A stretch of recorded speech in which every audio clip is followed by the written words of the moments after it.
Assalamualaikum warahmatullahi wabarakatuh. Saya Khadijah Makarim. Topik kita kali ini adalah manajemen input, output, dan outcome. Teman-teman sekalian yang kuliah di program studi manajemen, apakah manajemen SDM, manajemen pendidikan, manajemen apapun, pastilah kenal dengan istilah input, output, dan outcome.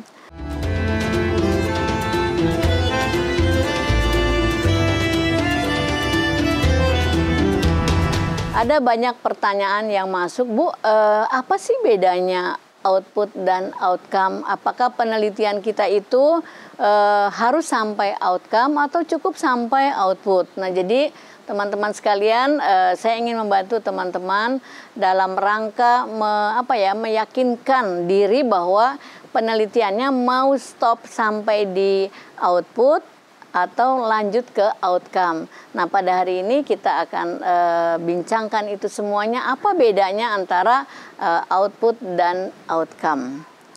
Nah, di dalam pengertiannya, kita mulai dari input dulu ya. Jadi kalau misalnya kita bicara tentang output, ya harus dari input dulu, supaya ada kelihatan satu ikatan sistem ya, karena input, proses, output, dan outcome itu ada dalam satu sistem. Dalam kegiatan apapun selalu sistem itu muncul. Nah, kita lihat sekarang pertama, input. Nah, kalau teman-teman akan mengolah data nih, input itu adalah data yang dimasukkan ke dalam komputer. Lalu bagaimana dengan perusahaan ya? Nah, di perusahaan yang disebut input itu adalah sesuatu yang dibeli oleh perusahaan. Apa yang dibeli? Ya tergantung dari mulai kebutuhan misalnya alat tulis kantor, perlengkapan kantor, kemudian alat produksi, bahan baku, semua yang dibeli perusahaan adalah input. Nah, sedangkan nanti setelah itu kan ada proses tuh. Apa yang diproses di perusahaan itu, kemudian outputnya adalah sesuatu yang dijual perusahaan itu. Apa yang dijual macam-macam jenisnya ya, apakah pakaian, makanan ya, dan lain-lain lah, banyak lah produk dari sebuah perusahaan itu. Nah, sekarang kita lihat output itu berhubungan dengan apa yang kita produksi. Perusahaan itu memproduksi apa gitu ya. Jadi perusahaan itu boleh mau perusahaan kecil, menengah, ataupun perusahaan besar, ataupun perusahaan raksasa, sekalipun tetap aja yang namanya input adalah apa yang diproduksi oleh perusahaan itu. Jadi kemudian, nah siapa targetnya itu ya, dari perusahaan itu harus dipahami.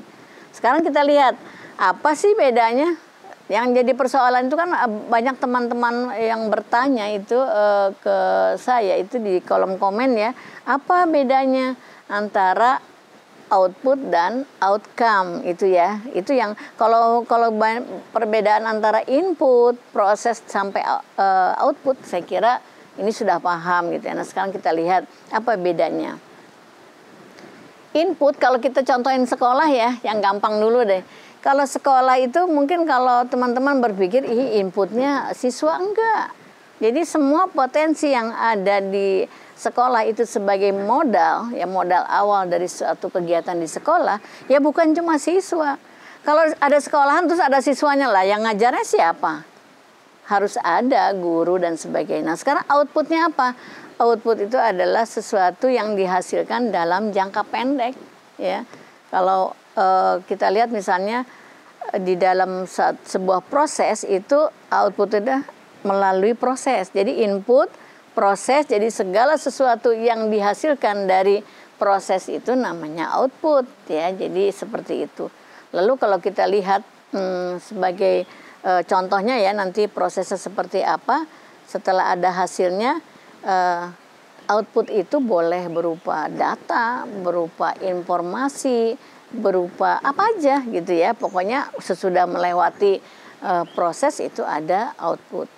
Nah, sekarang kita lihat contoh-contohnya ya, secara ini biar teman-teman tahu lah ya. Kalau restoran apa contohnya output? Ya makanan, minuman, suasana di restoran itu. Kenapa suasana masuk di dalam output? Ya suasana di restoran itu kan diupayakan oleh manajemen restoran itu supaya yang makannya nyaman gitu. senang makan di situ sekali, 2 kali, balik lagi. Kalau perlu juga menginformasikan ke yang lain bahwa enak loh makan di situ. Apanya yang enak? Pasti kita kalau tanya, enak loh makan di restoran itu. Apanya yang enak? Suasananya enak, makanannya enak. Terus nanti ada lagi tambahan, harganya juga terjangkau misalnya. Pokoknya asik lah kalau kita makan di situ. Apalagi kalau misalnya ada kumpulan, entah ulang tahun, entah ada acara syukuran dan sebagainya ya. Nah sekarang rumah sakit ya. Kalau rumah sakit apa itunya outputnya? Ya pasien yang sudah sehat. Jadi kalau teman-teman nih yang kuliah di manajemen rumah sakit, kalau ingin meneliti output berarti menghubungi pasien-pasien yang sudah berhasil disembuhkan. Berapa tingkat kesembuhannya ya tergantung apa penyakitnya ya. Jadi kalau kita ingin lihat seperti itu. Kemudian ada juga jasa-jasa rumah sakit yang lain ya. Misalnya misalnya yang lain tuh asuransi ya, asuransi kesehatan, bagaimana manajemennya di rumah sakit itu. Nah sekarang kita pindah ke perbankan. Perbankan itu kaitan dengan output ya tabungan, kredit, deposito dan lain-lain jasa yang dikeluarkan oleh perbankan. Kalau kembali ke sekolah tadi, apa outputnya? Ya alumni dan kinerja sekolah. Kinerja sekolah ini adalah kinerja tim ya, bukan sekelompok orang saja gitu. Jadi semua komponen yang ada di sekolah bagaimana kinerjanya. Begitu juga perguruan tinggi.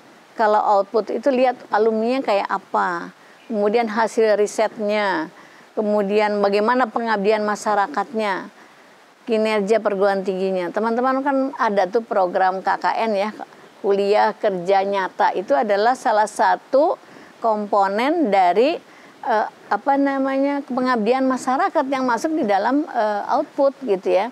Dosen juga begitu, harus mempunyai kegiatan yang berkaitan dengan pengabdian masyarakat. Saya misalnya ya, nanti di dalam sebuah laporan rutin gitu ya, di dalam laporan akademik yang namanya beban kerja dosen ya, BKD, itu setiap semester melaporkan berapa nilai atau jumlah jam mengajar ya. Kemudian hasil penelitiannya apa yang sudah dilakukan selama 1 semester. Kemudian pengabdian masyarakatnya berapa banyak ya. Kemudian kalau menulis buku misalnya atau karya-karya yang lain gitu ya, itu dilaporkan secara berkala.